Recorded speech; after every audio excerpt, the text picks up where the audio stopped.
I think what shifted is we just kept, finding our way into the penalty box, and eventually it wears your players down. We use a fair amount of guys on the penalty kill, but when you're playing that kind of game, then too many guys get used too often, and some other guys sort of come out of their groove. And bottom line is, I think that once Tucson was able to score that first goal in the third period, they had more energy than we did at that point in time. When the stakes get real high, they had more energy in their legs, and all of a sudden the tide turned a bit. I know it's not always easy to focus on the positive when you do allow a team to come back and get the win in the shootout like Tucson did. But 7 games in a row with a point is a pretty remarkable accomplishment this early in the season, and you've gotten points in all 6 of your road games. What about this group has been able to continue to just cash in and pick up those points here to start the early going of the year?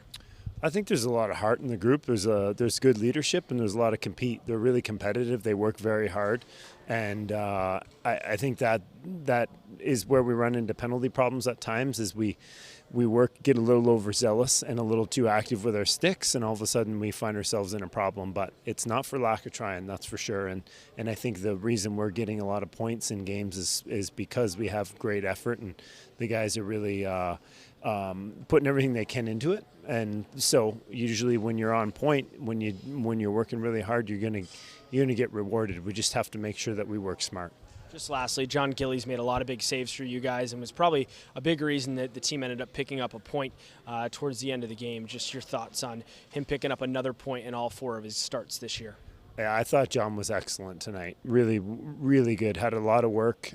Made some big stops, especially in the midway point of the game. He made a couple saves in the second period that were huge and kept the game where we needed it to be. Gave us a chance in shootout. I thought he was good there too, and we need to be able to capitalize, whether it's the third goal in regulation or it's in shootout situations. We need to be able to find a win for him, but a lot of credit goes to him.